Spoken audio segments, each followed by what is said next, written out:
I wanted to transition in spite of the fact that I knew that it could cost my relationship.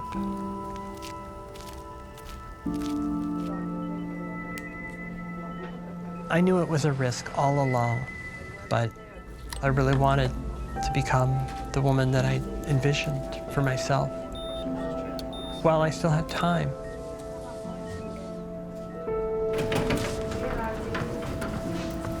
The show costs $1 if you want to stay. So.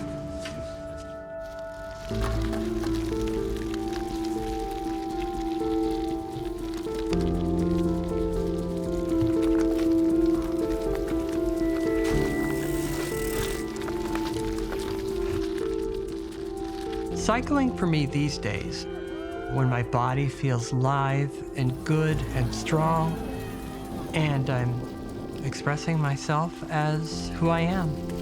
It's a state of flow and a little bit of desperation, a little bit of danger, and a little bit of action. It's a little bit of drama. Bike race has all of those things.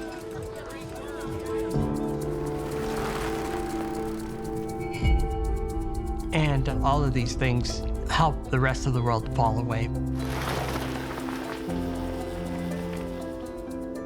Bringing everything I can to bear on the event helps me live fully in the moment. The race requires you bring everything to the table.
I have known that I'm a woman since I was age 11 or so. I can't overload it, otherwise the tractor becomes imbalanced and difficult to handle, like me. Been wrestling with a queen, if you please. Who'd recognize her with all that dirt on her knees? I also knew that I would be ostracized, punished, and I didn't know if I would be able to live with my family anymore.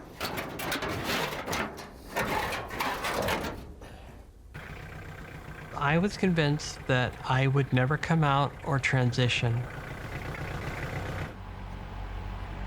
I didn't feel like I'd be able to have a job as a transgender woman.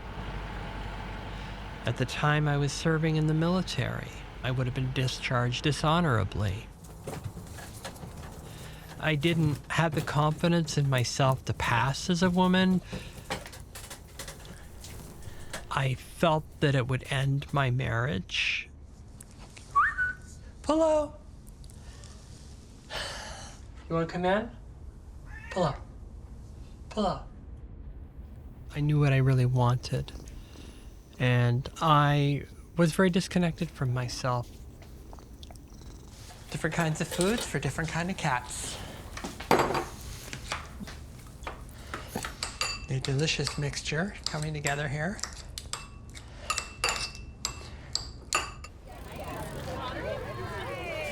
Hi, Roxy. Hey there. Thank you. Happy spring. The cycling community has been a strong, incredible place of support for me, and it's played a role in supporting and uplifting me. I've come to depend on my friends and family in the cycling community.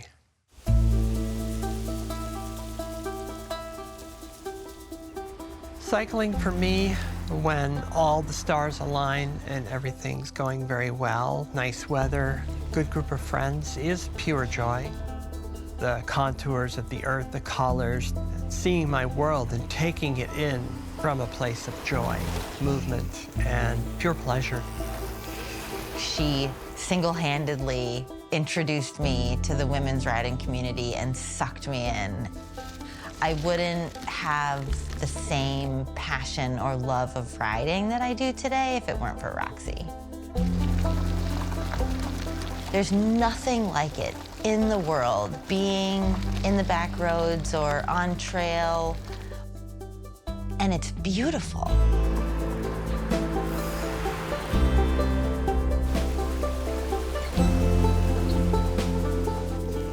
I have experienced gravel riding in a very physical and spiritual way. With gravel biking, I immediately have a sense of accomplishment. I don't know what it was like for her at first when she was riding as a trans woman. Exploring gravel or fourth class, you could be alone for a really long time and at the mercy of whoever passes you. Even here in Vermont. Yeah, she's really brave.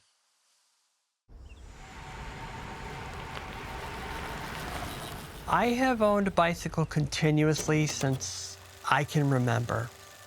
I use my bicycle to travel between my home and my grandfather's dairy farm, explore the woods and trails nearby.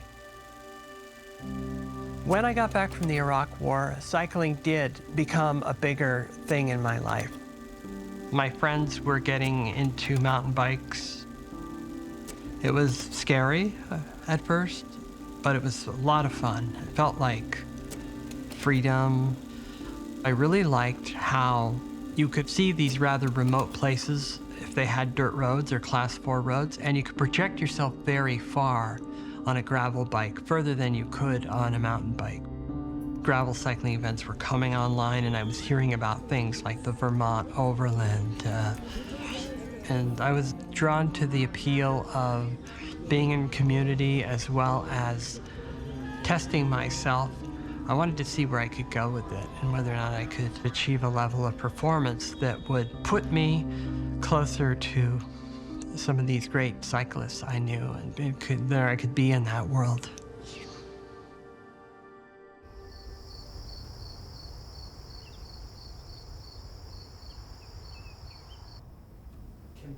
Yep. Oh, yeah. This summer, I'm planning on doing about 9 bike races that are leading up to the Vermont Overland.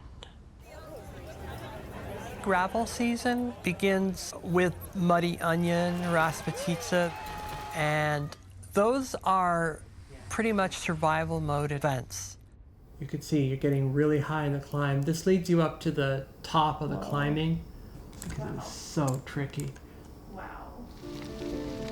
They ramp up in intensity. The distances get longer, the hills can get steeper. It's a place to push myself to my limits. It's gonna be halfway through your ride. Yeah. Yeah. That's gonna be very demanding right there. Yeah. It's a big section. I have something to prove.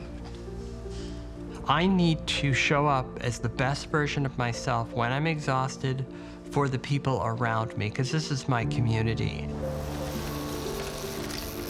The Vermont Overland is the grand finale, as we call it, a race of the Vermont gravel season. And it's one of the biggest challenges you will face on a bicycle ever, anywhere. When you have 5, 6, 7 hours on the bike to think about, to let all the things that creep up, that can get you, can really become a beast and take you to a dark place. Controlling your attitude, keeping race focus for that amount of time is a real challenge, and I don't always do it well. I've definitely caught myself drifting off race focus. It's like your mind's trying to protect itself from the sheer grueling nature of the contest. And that's part of the challenge I like about gravel bike racing. You've got to have race focus for an incredibly long time.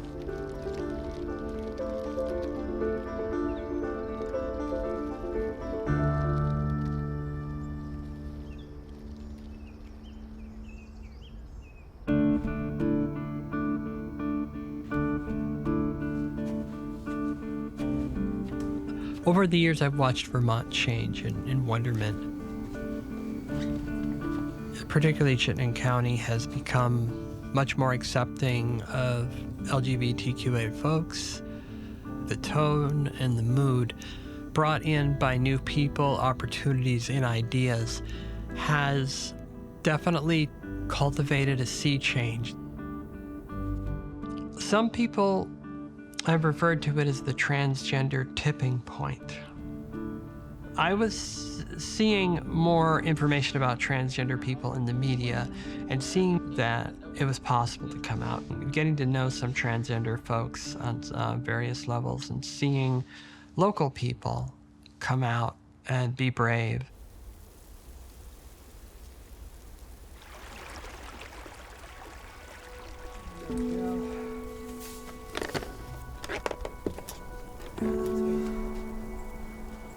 The stakes for those people who either are or feel stuck in the closet are very high.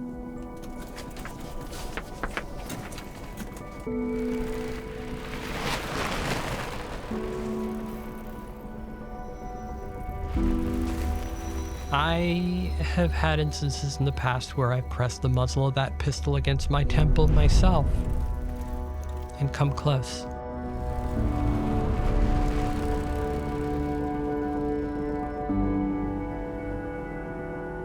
I wanted to have that feminine expression of my personality that I was denied. Finally, I came out in October of 2018 and began my transition.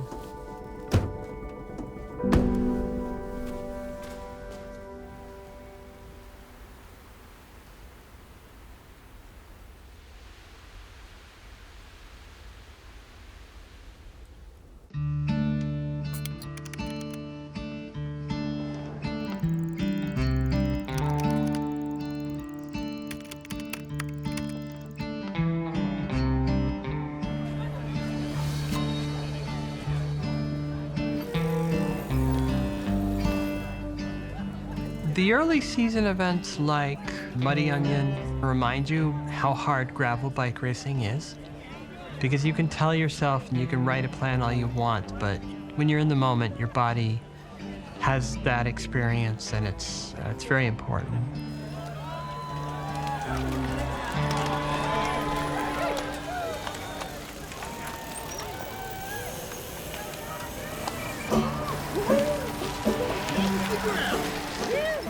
I am a woman, and I just want to be my true self. It is important for me to race in that category and be recognized by my peers for what I am. Roxy being visible in the cycling space as a trans woman and being very out and open with her experience is super beneficial to other trans athletes who are either younger or don't feel comfortable being out in that space, because you can't be it unless you see it. Roxy just being involved and just being there and being like, I'm a trans person and I'm here to compete, I belong here. It forces other people to position themselves as an ally or not. She's having a good time and people are rallying around her. As another trans person, be like, this is an opportunity for me, a place where I can also exist and thrive. When I felt safe enough to come out, I made the decision that I would be all or nothing because I know that there are other trans folks who are hiding because they don't feel safe. Maybe they don't have the advantages of living in a rather liberal state. Being a transgender athlete means that I'm being visible and doing my best, living my best life, sharing my joy with my community.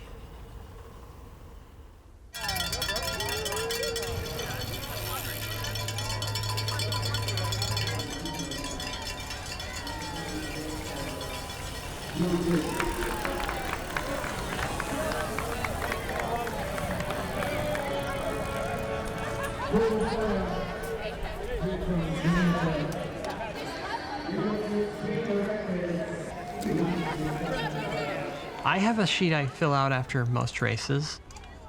Like maybe these tires didn't perform as well as I'd hoped, or they did. Or I also write down if things went very well, what equipment went well, what I feel like I need to do better. Like I'm dying 2/3 of the way through the climb and I just can't keep the person in front of me in sight. Little reminders I get because there's 1,000 things that come together to make these races feel good or not. Lose the extra weight. I'm 10 pounds heavier this year and I felt that on the climbs. You know what they say about that? What? You want to get lighter. Get a lighter bike. I like to gauge the quality of a race by the amount of candy that they have at the Right, yes. aid station. Of course. It's quality sugar. So, Write that down. yeah. Good candy at the water stops. Okay. Maybe when I'm one day in the nursing home, I can look these things over and tell her, hey, look at that, yeah, we used to climb that. Blah, blah. I held a QOM for 10 minutes. After the Muddy Onion, I definitely was not where I wanted to be. I knew that I had a hole in my performance and I needed to do a lot of work to catch up. And I wasn't physically or mentally there. Hi, good to see you. I'll see you at Press Pizza, right? I sure will.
When she came out, it was kind of sudden and unexpected.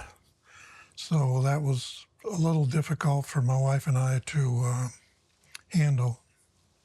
We did not know of anybody that had gone through that situation. And yeah, it made us feel a little cut off and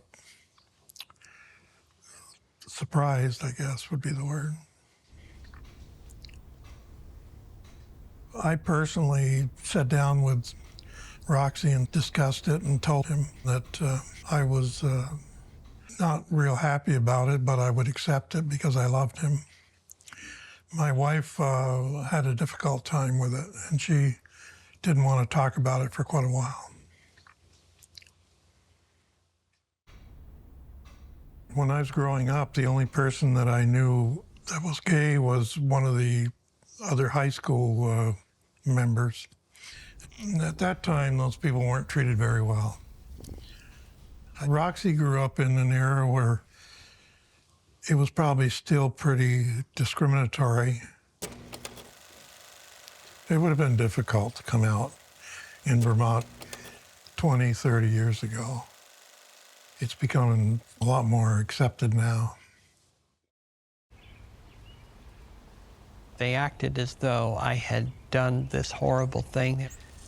My mother pushed me away when I tried to hug her. They were upset, angry, and hurt, as though it were some kind of reflection on them.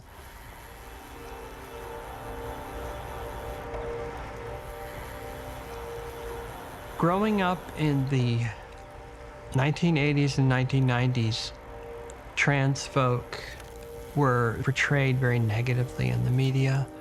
And so I had those messages, as well as hearing my parents speak about,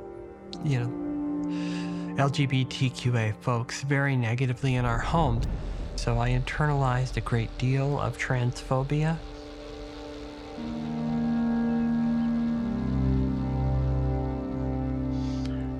In July of 1987, my brother died from a drug overdose, and that was very hard on my family and created a real difficult situation that was never coped with properly. My brother was bumping against legal entanglements at the time before his death. And one of the things I'll never forget, my mother said, she said, at least he's not in prison being by queers. As though death was better than some scenario where he would be involved in gay sex. When my brother died, I was 19 years old.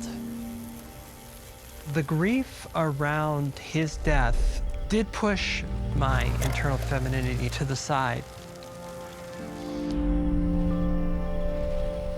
I thought I would lose the love of my parents, which is why I hid this so long.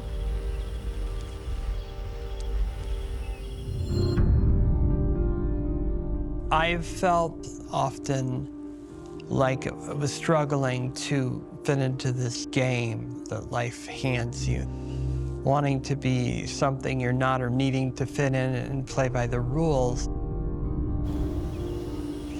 thinking that I wouldn't have the ability, the means, the skills. Having lived so long as not my true self, I learned to become quite detached from myself, my true feelings, my desires, and the needs of my spirit.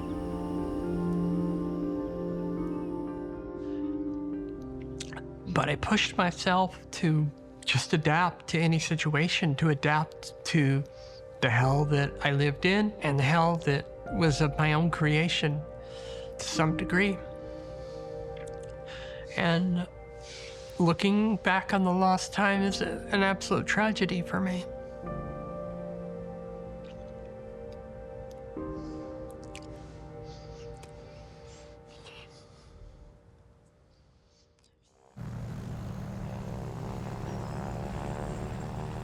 I served in the Vermont Army National Guard as a military mountaineer, and I received orders to deploy to Iraq in 2005, 2006. I saw the madness of war and the absolute absence of meaning.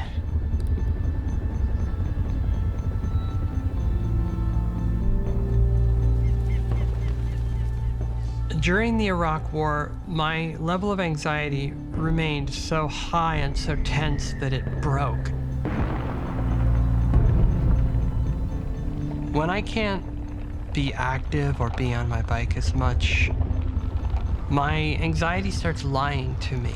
And it's very hard to convince your body and brain that it is a lie.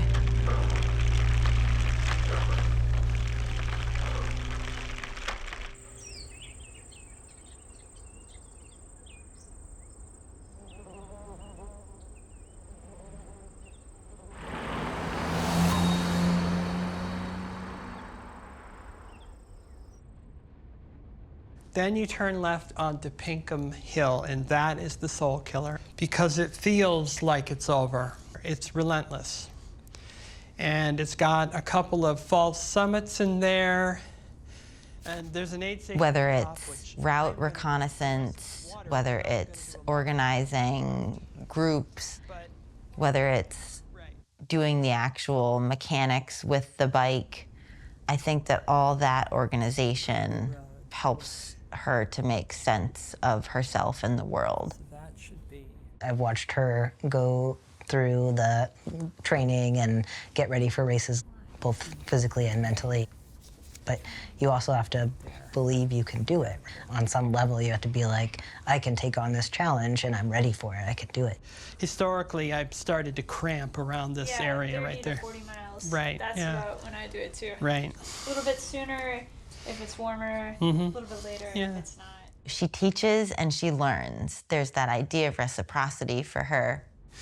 And then the weather pattern is pretty stable.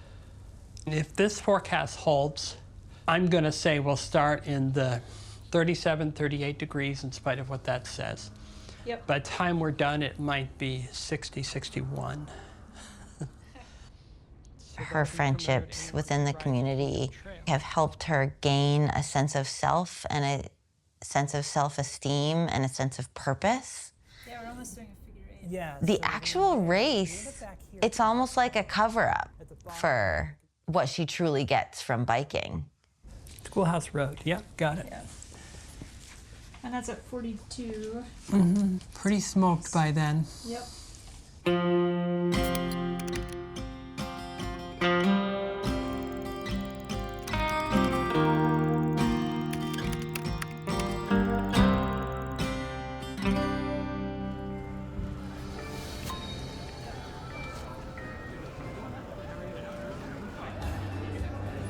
The Rasputitsa is a race held around Burke Mountain in the Northeast Kingdom of Vermont.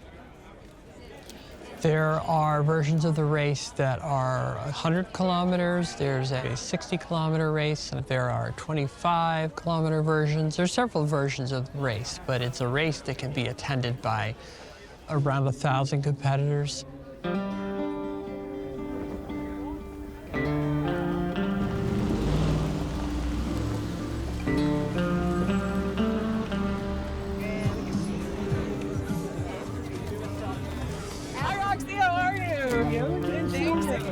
So you're at the State House. Good to see you. Welcome.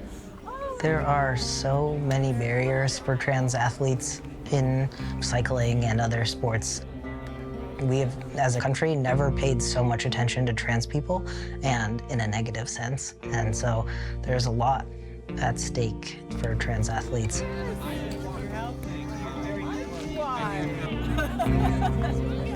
Governing bodies of sports are pushing to exclude trans women, at least from the women's category, where they should be able to be racing and feel like they belong.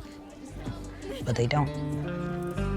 Even though Vermont is, I feel, a really welcoming and open space, and a lot of races and organizers and businesses are allies. But the umbrella organizations are not. I just wanted to give a few thanks to Rasputitsa for creating this space for us to come together as a community.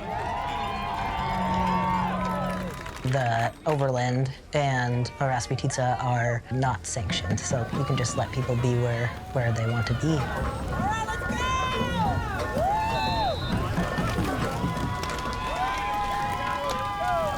I think there's a lot happening right now that will speak to the future about where we as trans people or queer people or allies want to put our time and energy and money.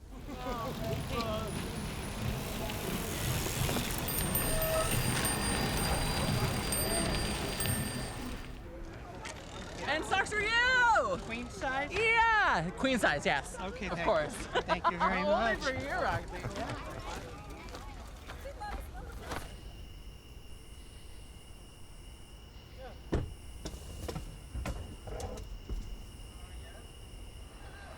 We had fun. We had lots of fun. I want to finish athletically strong, have a good nutrition plan, and have something left for the end of the race, particularly that stretch that's been so soul-crushing in past years, and not cramping up.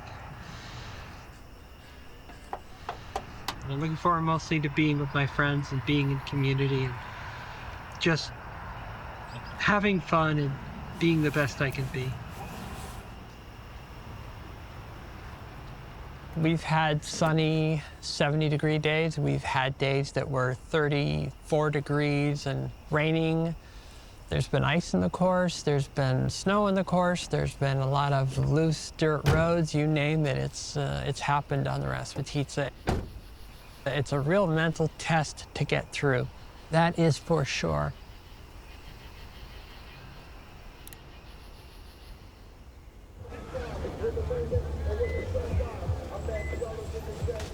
Showing up to a gravel race like the Overland Rasputitsa, where world-class professionals are showing up, definitely adds a feeling of nervousness about it because the bar's been raised. Yes. That's where I want it. I do aim higher than my realistic station. I put a lot of emotional energy into the sport, and it's cost me plenty, so I'm motivated to do well.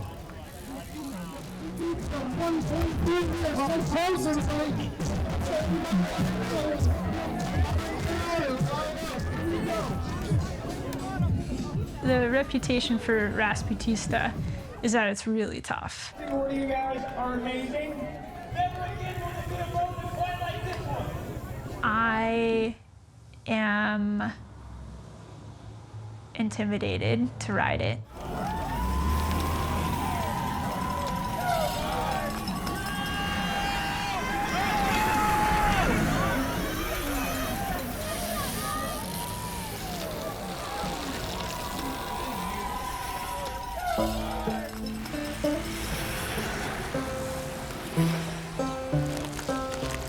You never know what is coming at you. You don't know if it's gonna take you 3 hours, you don't know if it's gonna take you 8 hours.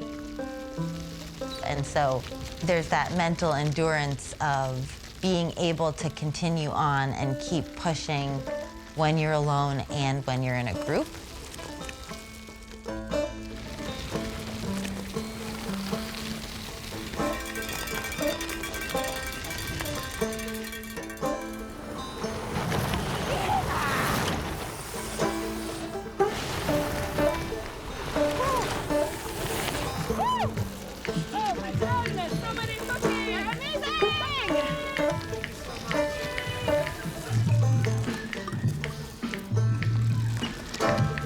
Roxy, right? Yeah. Hi, nice to meet us.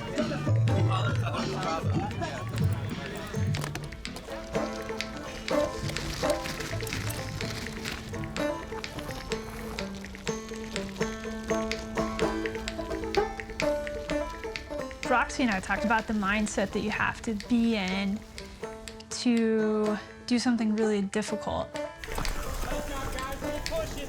Instead of anticipating the sufferfest or anticipating having burning quads or a side stitch, really focusing on what's going well. Feeling good about my body and how it is performing.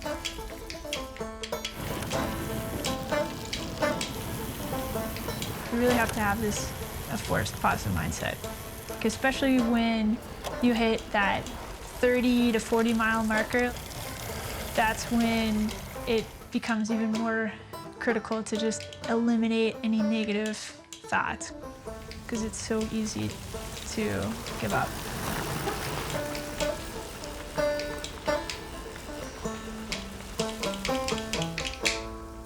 Out to the kids, to all those young folks. If you're young or if you're young at heart, this one's for you. Great work.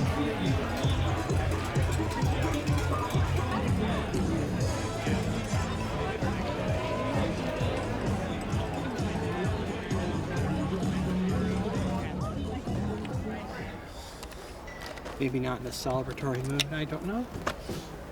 But I think we will have the after party and do our best, right?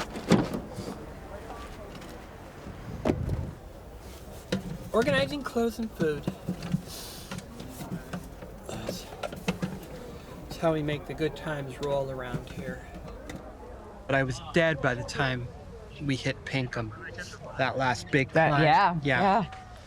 And it was just back and forth with the people on the tandem. Eventually, I wanted to pass them at the end. Yeah. I think tandems are weird. I mean, hats off to people who ride them. Yeah. But no two people should get along that well. There's something weird about that. Yeah. I think tandems are great, like right after you have your wedding, and then the two of you get on a tandem, and in your wedding garb, and take your picture. Yeah. That's the only time You should be on a tandem. The Rasputitsa always reminds me that I'm not as strong as I think I am. I needed to get comfortable with longer distances, get comfortable climbing a lot, get comfortable managing my nutrition and my gear.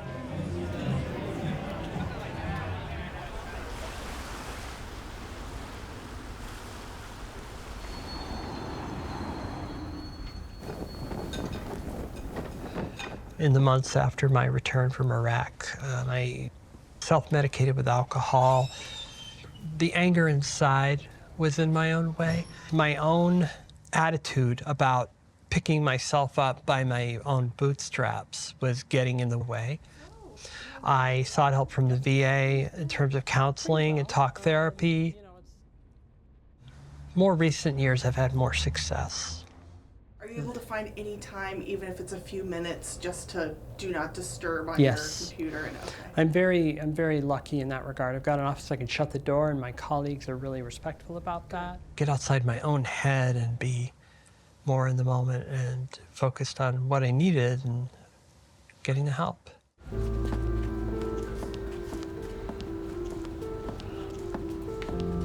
A lot of work I'd done relating to my PTSD anxiety disorder and work with the VA put me in better touch with myself as well. If it doesn't come out of there, we can drill through these menus. And wanting to take care of myself and thinking about, I guess, racing bicycles, being more connected with my body. Turning 50 and realizing I didn't have all that much time left. I've been reading about transition since the internet was available to me in 1995. I imagined it. I imagined it for myself from the get-go. I was not the least bit nervous. I was looking forward to it.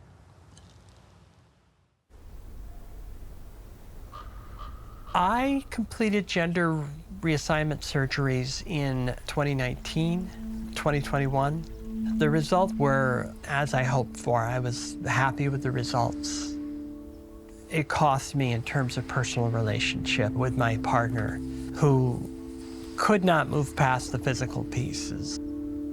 The emotional piece, no, I was not ready for that, in spite of what I saw as decent preparation and mental planning. I plunged full speed ahead. I wanted it so bad that I probably didn't consider her enough. So I'm sure I didn't. And, I certainly knew that I could have Sarah or I could have my transition. I wasn't going to get both. I think I knew that on a gut level and could not confront myself. Things are not going to be as originally planned, so it's hard to worry about the future. Whether or not I will be loved, whether or not we can rely on each other, whether or not I'll have that special person in my life.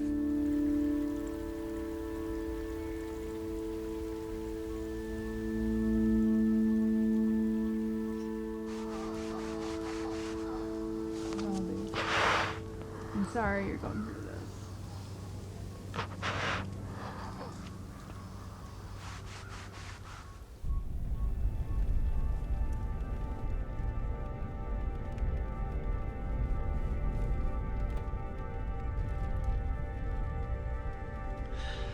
My partner does not want to be part of this filming.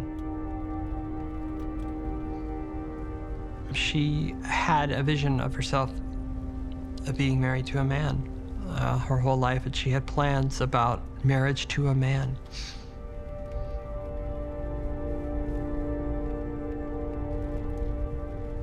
When we got together, she was aware that I was a closeted transvestite, as I put it at the time. But she did not regard me as transgender, and I knew that I was.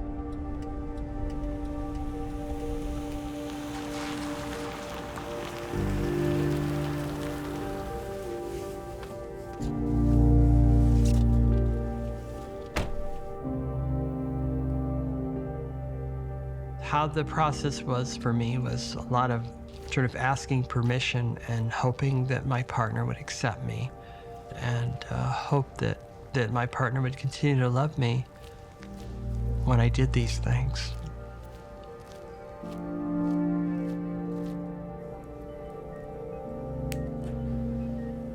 Facial feminization surgery was for me to see a more female face in the mirror. And if it's yes to any of the questions, just check the box. The plan's going to be brow lift, Yep. right, in front of your hairline. Yep. Reduce the bone over the ridges, Yep. right? Yep. We're not going to touch the nose. Right? We're going to add some feet fat to the cheeks. Sure. And we're going to set the chin back a little bit. Does that all sound about right? Yep, that's consistent with my plan and understanding as well. All right. When we slide the chin back, we secure it with plates and screws. We're only going to go back a few millimeters. Okay. But there's always a risk of that not healing together, the bone, but that's usually pretty good. Yep. Other risks, poor cosmetic outcome, don't like the way it looks. I can't guarantee all the dysphoria goes away with the procedure, so we always put persistent dysphoria. Okay. And the usual things like pain, bleeding, infection, scarring, we try to limit that as much as possible. Yep. Okay? Okay. You understand all that? I do. Okay.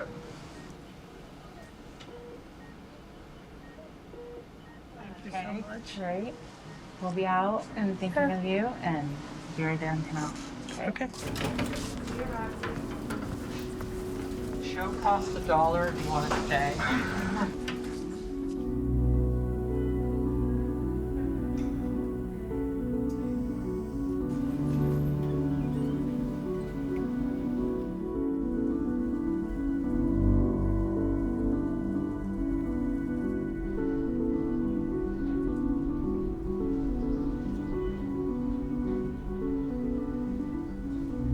When I came out, first I had to come out to my partner. Felt exciting, terrifying, everything at once. Like, oh, what did I just do? It felt like asking for permission for the longest time. Like, please, world, let me come out and be this thing. I'm a good person in society. I'm paying the taxes. Let me come out and be myself with what life I've got left.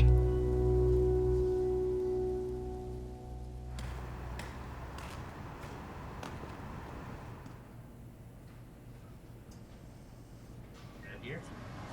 One hand, pinch it. Okay. And pull. Cool. Just make sure you have a hand on this side. Okay. Don't pull it out. You're just pulling all the way down so it goes into the...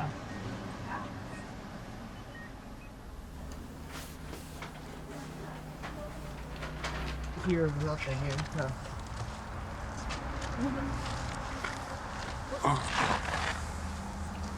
Well done. All right. Yeah. Take care. Don't worry about Nice this to meet side. you. get it. In here. All right. All right. Killed it, Roxy. Great job. Okay. Thank you. Congratulations. Talk to you soon. Rest up. Will do. Cassidy, take care. Yes, we'll be in touch soon. All right. So All right. you guys feel like you're good for now? Yeah. Cool.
My mother passed away in late September.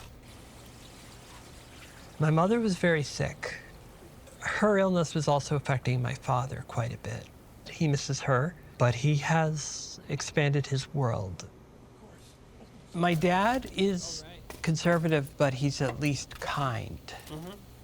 He's made an effort to reach out and show his love in his own way, which is through acts of service. He's made the effort. We did 40 miles gravel, did a sort of figure eight.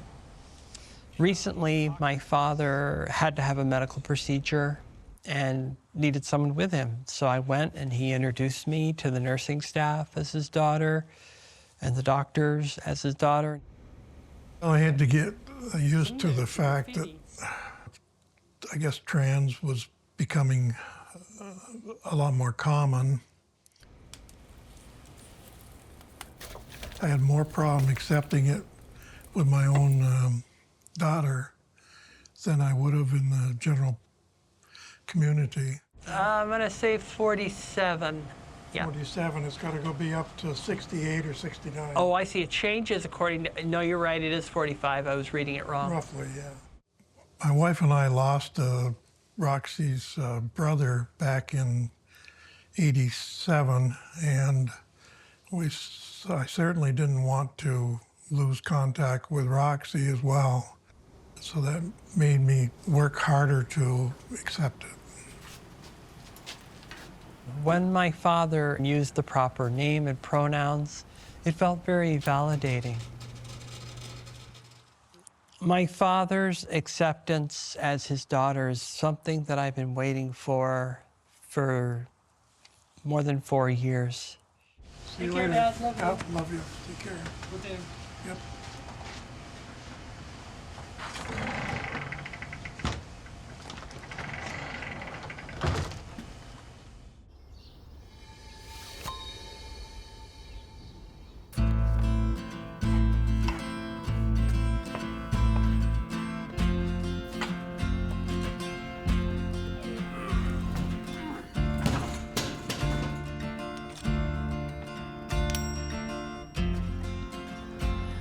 The 2 surgeries I had over the past winter created a deficit.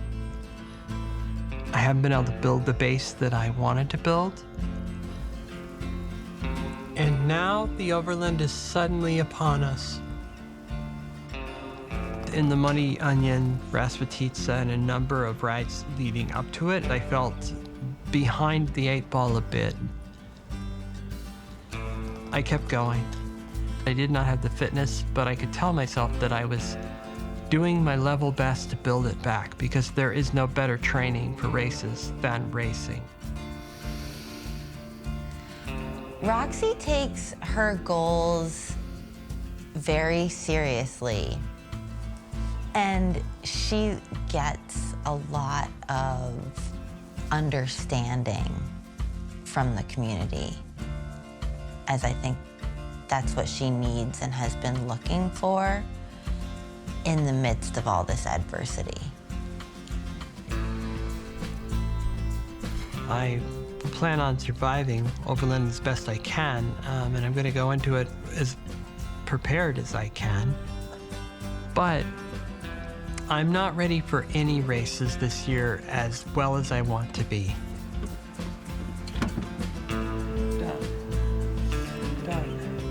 What can you expect is to push yourself to your limit, psychologically and physically.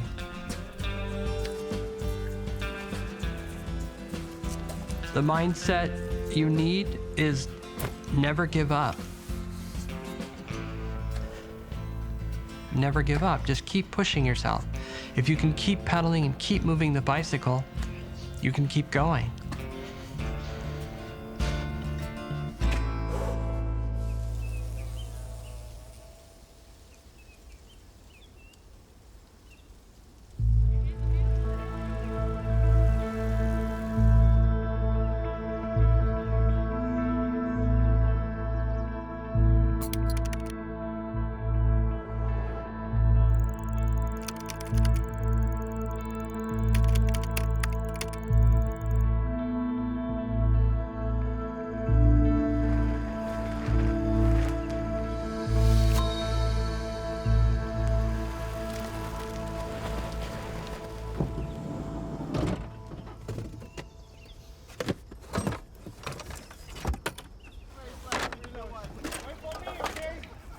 The day before the Overland, I was wondering if I'd prepared enough, if I'd ridden enough, and I don't know that I can ever ride enough or prepare enough. Yeah, there's like, just say Every circus needs a tent. I felt nervous excitement as well as expectations about how the day would go. Hopes that the weather would be good and that I would be strong and fast. Roxy Bombardier. That's such a fun last name. Thank you. Here's your number for the event. Help yourself to some of those zip ties. And then help yourself to some stickers. And we have pocket maps that I recommend taking as well. Okay. And thank you for volunteering. Of course, happy to be here. Yeah. It'll be a fun weekend. Yeah. We get to meet a lot of cool people. Yeah, that's always the best part. Yeah. For this iteration of the Vermont Overland, I am number 58.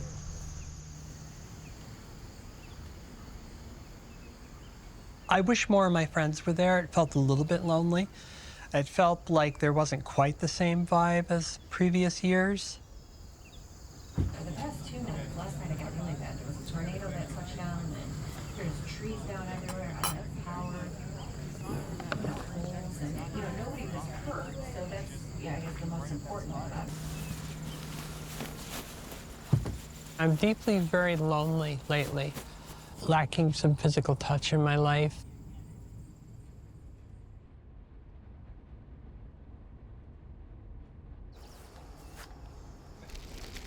Being in the group with my friends or being in that event with like-minded people connects me to them in a small way.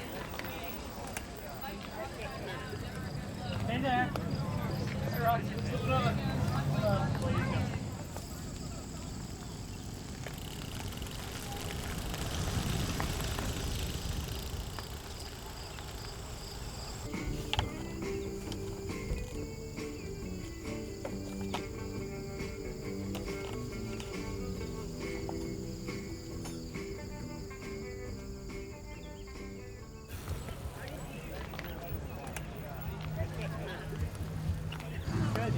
Good, your hair looks great. Thanks, so's yours.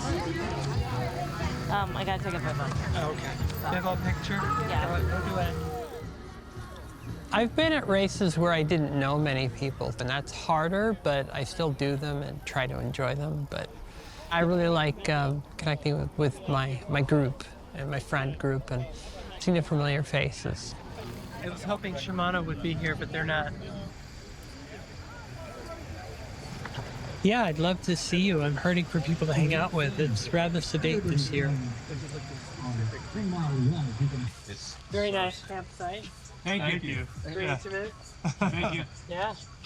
We'll be able to talk to each other late at night,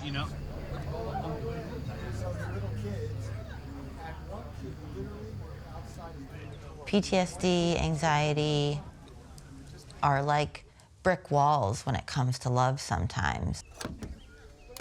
Because she's had so much trauma, if something happens completely unrelated to her, she thinks, what did I do? She can't see the whole picture.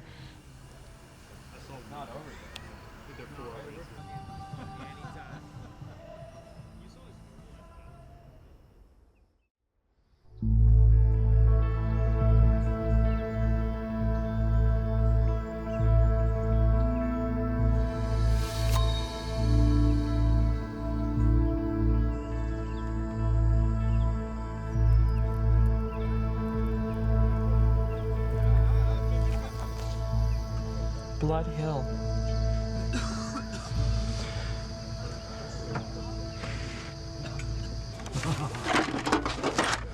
There's a little debris I can clean off. So I'll lubricate the chain, I will spot lubricate these pivot points. I could have taken these jockey wheels apart as well. 2023, the 10th edition of this great New England gravel event. May fortune favor the foolish. Make those final tweaks to your bike. Fret a little more about what food you're going to put in your pockets, what liquids you'll put in your bottles. Come hour 4 of a race, my stomach's like, I need something easy on the palate. Oh, there's Bernie. Bernie! How was the overnight? Not too bad? How was your- Woo, woo, woo. How was your overnight? Well, mine was home in my bed. Look half dead.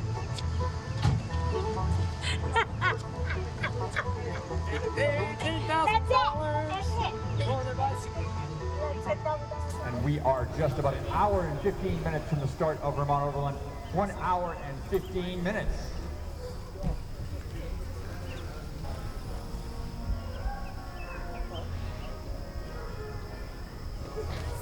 "7,000 feet of climbing and 7 sections of Class 4 road Vermont Pave. Those sections are technical and do require your utmost attention. We have 1,000 riders signed up for the 10th edition of Vermont Overland.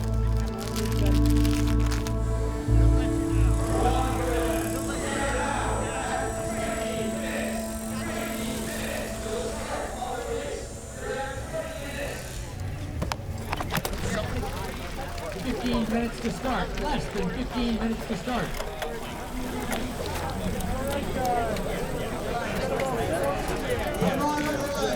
This is it. Final call to staging. Final call to staging for all the riders. We're at 10 minutes to start. 10 minutes to start. Year's a great year. Oh yeah. See it up ahead. We were in going.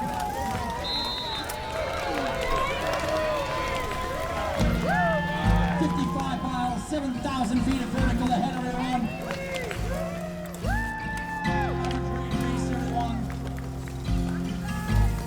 Vermont Overland on course.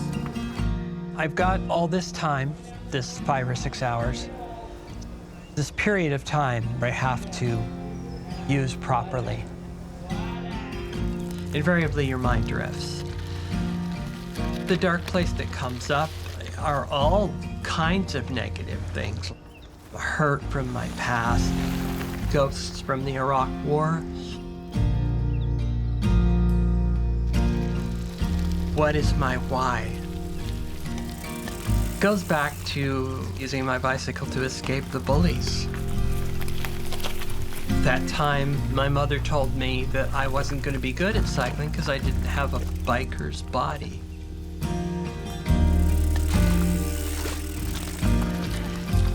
Combination of running from something, running to something, knowing that I have the ability to be better. Nice work, Roxy. Ride fast, ride strong, and ride proud.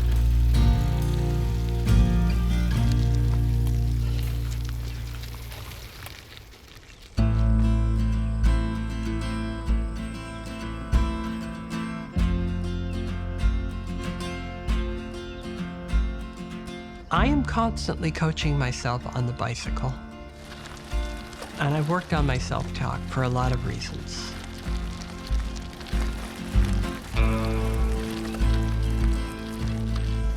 I talk to myself like I would talk to a friend who is struggling in a race. Like, okay, you can do this. Don't quit. Just keep pedaling. Don't worry about the fact that those 6 people just passed you. Just be proud of yourself, but keep pushing yourself. You can move this bicycle faster, you can move your body, you can keep yourself safe, and you can finish.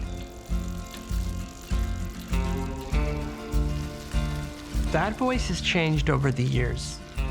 Having served in the military and been around sort of the negative hammer in my life, the negative reinforcement, that voice has become more like a friend talking to me and not some angry drill sergeant trying to command me to get the F up this hill.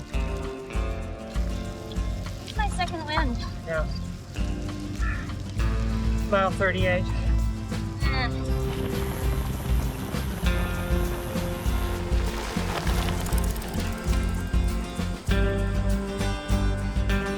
I've had a number of cases where I've slipped into drill sergeant mode, screaming at myself.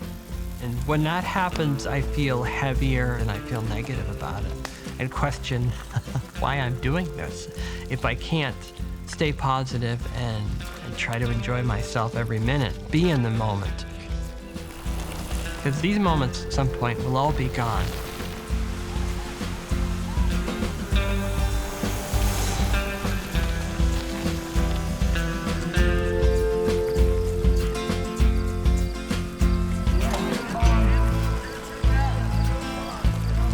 These riders have finished an hour or two earlier.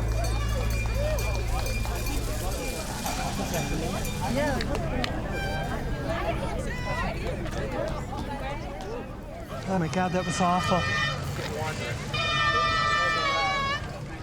It was brutal. It was slow and it was brutal. That's what's going on this year. I just don't quite have the speed, and so it's definitely a weight penalty. I feel like the course was designed to be brutal for brutality's sake. It wasn't a lot of fun, but it was beautiful. It was scenic, but it was just hard.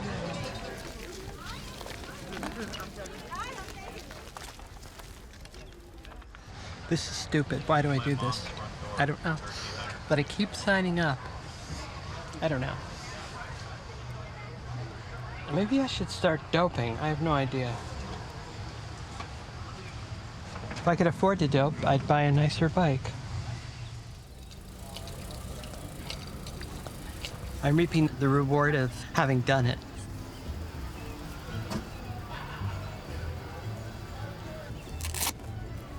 I'm gonna change clothes. Okay. Get out of these wet things.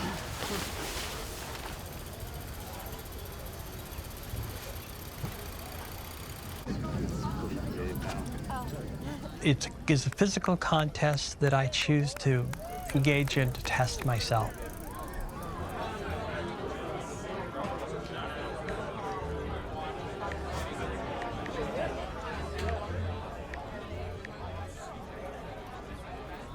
You set up certain expectations about what the event will be, and if they don't meet your expectations, there's a palpable sense of disappointment. I mean, I certainly felt relief. Also, there's a hint of sadness that, like, okay, this experience is over. That overland will never happen again, of course.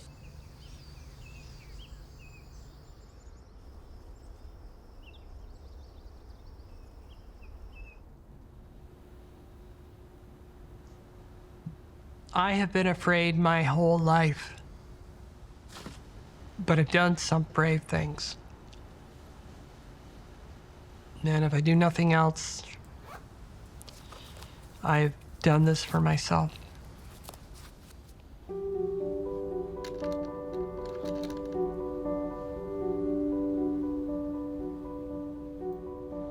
I remember a moment in, I think, February when I walked past a mirror.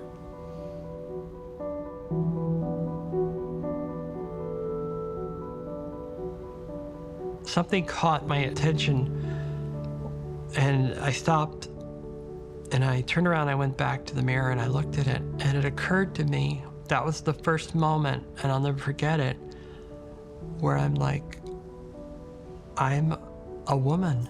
I'm a woman now. That was the first moment when I saw it, and I really believed it.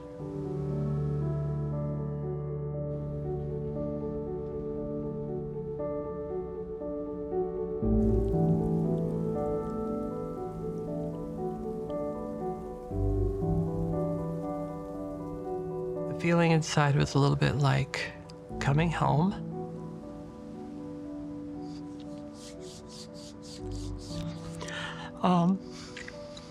With joy and a sense of completion. You're gonna do the Yeah, I'll start with this, onion. and I'll use your cutting board and Here, the sauce. you can work. The bittersweetness is that I know that's not the direction that some people I care about very much wanted. So there's some sadness with that, but there's a great deal of happiness. Here we go, Roxy. Storm. Storm. I am the storm. Storm Nation. Storm Nation. Because I want love, and I put love into the world, I think that it would be nice to get it back for who I am. Ready? Yay! There we go. I know that the road doesn't end here.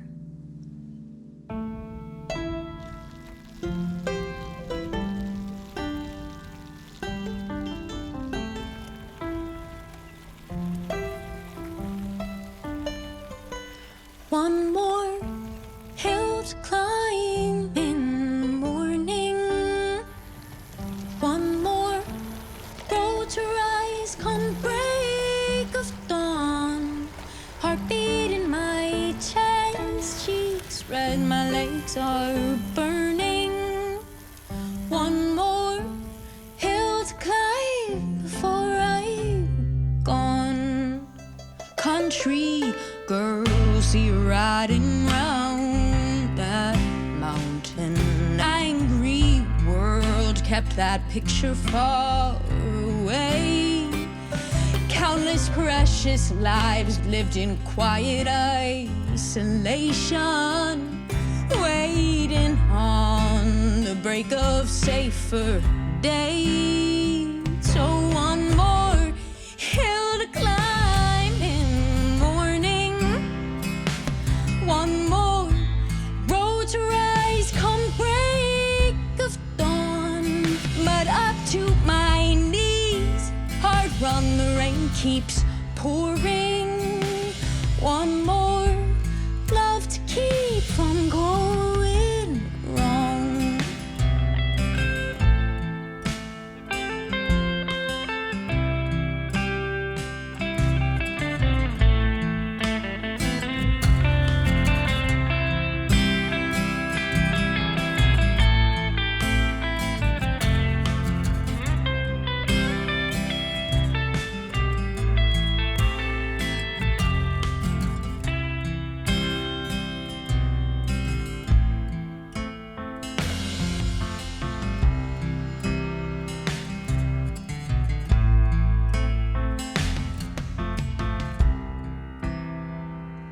One more hill to climb in the morning.